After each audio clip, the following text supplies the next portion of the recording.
buenos días, mi nombre es Diana Alexandra González Delgado. En esta ocasión resolveremos 8 preguntas esenciales de fisiología en altura. La primera pregunta es, ¿cuál es la relación entre la altura y la diabetes según los estudios realizados en Perú? Justifique su respuesta con datos objetivos. Diferentes estudios indican que a gran altitud se tienen niveles glucémicos más bajos comparado a los valores a nivel del mar. Es así que tenemos 4 estudios que concluyeron que primeramente, Castillo, en 2007, en Huancayo, a una altura de 3.250 metros sobre el nivel del mar, encontró que a gran altitud los niveles de glucemia son mucho menores que los de nivel del mar. En 1998, Castillo, en Cusco, a una altura de 3.295 metros sobre el nivel del mar, y Torres, en Huancayo, a 3.250 metros sobre el nivel del mar, concluyeron que los pobladores de gran altitud tienen una mayor absorción de glucosa que las personas a nivel del mar.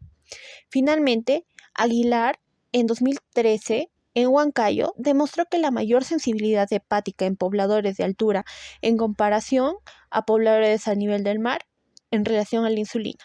En diferentes estudios hechos en Perú, mostraron que hay mayor absorción de glucosa por los tejidos en personas que viven a gran altura. Pregunta número 2.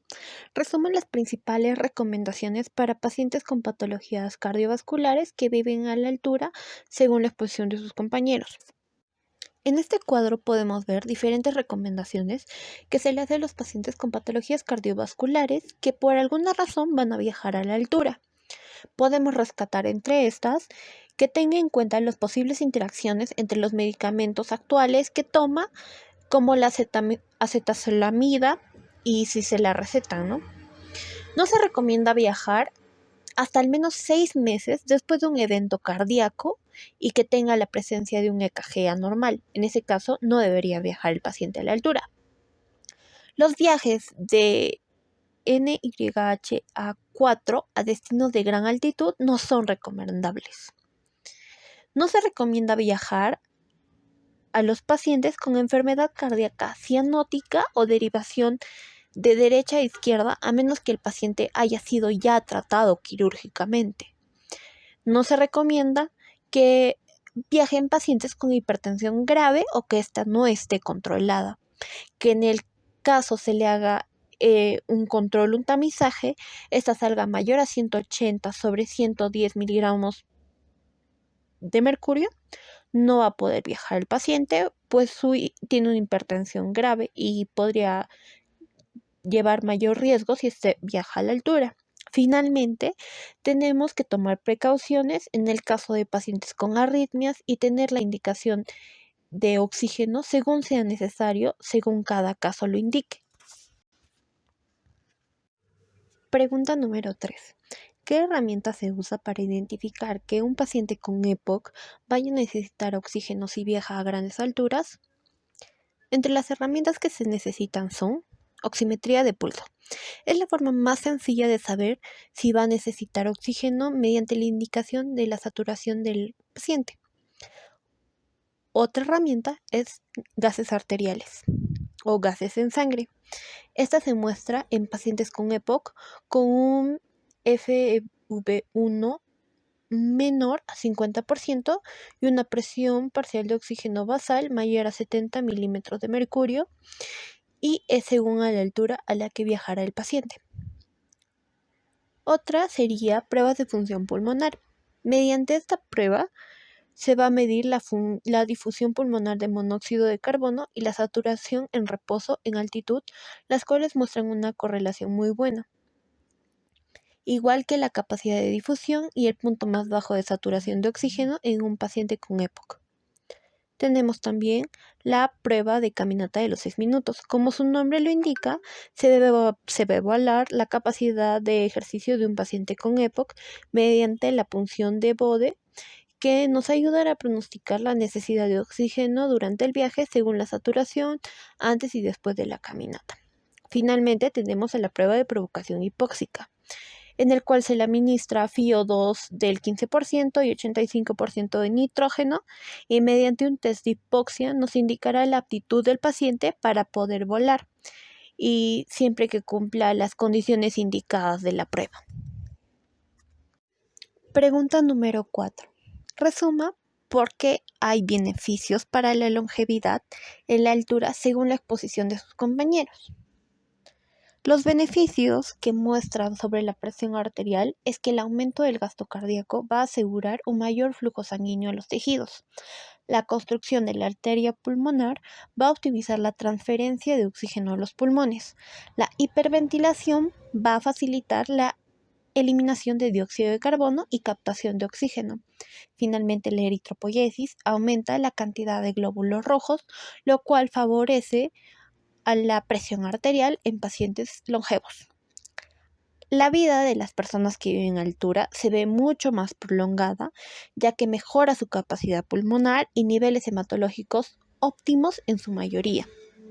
La altura va a ayudar a tratar afecciones mayormente respiratorias como el asma y se demostró una reducción de problemas coronarios, obesidad, menor raquitismo y caries.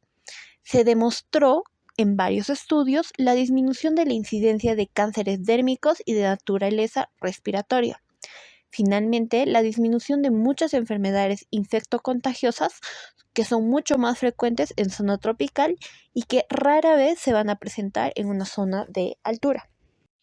Pregunta número 5. Según la exposición de sus compañeros, ¿qué componentes de la psique se pueden afectar en la hipoxia por altura? En la hipoxia por altura, varios componentes, tanto psicológicos, psíquicos y sociales, pueden verse afectados debido a la disminución del oxígeno en el cerebro, incluyendo la función cognitiva, en este caso específicamente hablando de la atención, la memoria, ya que va a haber una dificultad de concentración y la capacidad para recordar información. También se va a afectar el estado emocional, ya que puede producirse cambios en el estado somático, mostrando irritabilidad, ansiedad y depresión con mayor incidencia. Finalmente, también afecta la capacidad de toma de decisiones. Pregunta número 6. Resume la relación entre melanoma y altitud respecto al componente molecular de su patogenia. Varios genes y proteínas desempeñan un papel crucial en la regulación del ciclo celular y la progresión del melanoma. En estas tenemos la ciclidina D, la cual regula la transición del ciclo celular de la fase G1 a la fase S. También puede influir en la proliferación celular y por lo tanto en el desarrollo del melanoma. El P14 y el P16, que son supresores tumorales, son indicados en la regulación del ciclo celular y la inhibición de la proliferación celular descontrolada, lo cual a su vez puede prevenir la formación del melanoma. El MC1R, que es un gen relacionado con la pigmentación de la piel, ha sido asociado con presentar mayor riesgo de melanoma, posiblemente debido a su papel y a la respuesta a la radiación ultravioleta y la susceptibilidad que tiene a provocar daños en la piel. Tenemos el PTEN y el CDKN2A, que son genes supresores de tumores que regulan la proliferación celular y la supervivencia. La alteración genética de estas puede contribuir al desarrollo del melanoma. Su regulación en el ciclo celular, la degradación en PS3 y la interacción de estos genes y proteínas en el melanocito van a influir en la transformación maligna de las células y posteriormente a la progresión del melanoma. Pregunta número 7. Explique la corrección de hemoglobina en diagnóstico de anemia en altura. La corrección de hemoglobina en altura va a utilizar la fórmula de nivel ajustado, el cual es igual al nivel observado menos el ajuste por altura. Esta corrección aumenta conforme la altitud del lugar de residencia incrementa. La OMS recomienda utilizar factor de corrección de hemoglobina desde los 1000 metros sobre el nivel del mar para una mayor precisión diagnóstica, pero aún falta un estudio peruano que realmente nos ayude a identificar con mayor precisión un factor de corrección estándar.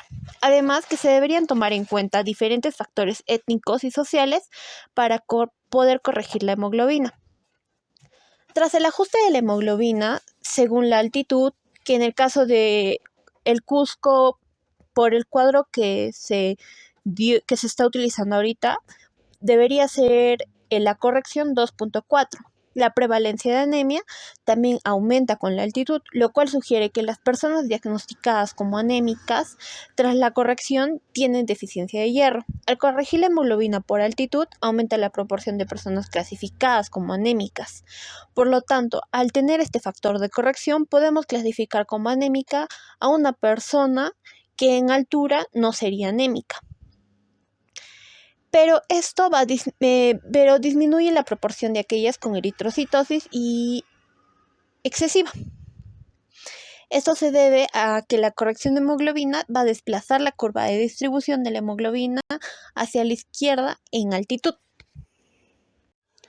La última pregunta, es decir, la pregunta número 8, nos dice que indiquemos cuál es la diferencia entre cefalea por mal agudo de montaña y cefalea inducida por altura según la patogenia de la exposición.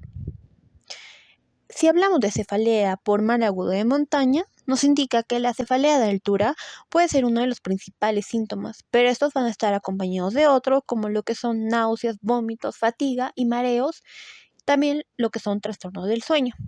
Se cree que la cefalea en el mal agudo de montaña es causada por la hipoxia a gran altitud. Esta a su vez provoca vasodilatación cerebral y edema.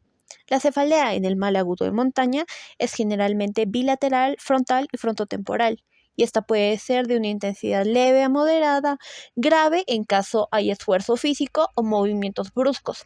Esta cefalea será a causa del aumento de la presión intracraneal y de la producción elevada de líquido cefalorraquídeo. Además, encontraremos lo que es la barrera hematoencefálica alterada por un endotelio permeable e hiperventilación. En el caso de la cefalea inducida por altura, la cefalea puede ser el síntoma principal o presentarse por sí misma como un cuadro patológico. La cefalea está inducida por la altura, puede presentarse de forma aislada sin la necesidad de otros síntomas sistémicos significativos. Se presenta como una respuesta directa a la altitud y la hipoxia hipovárica, sin necesariamente desarrollar el cuadro completo del mal agudo de montaña. Puede variar en intensidad y no siempre se agrava con el esfuerzo físico. Muchas gracias por su atención.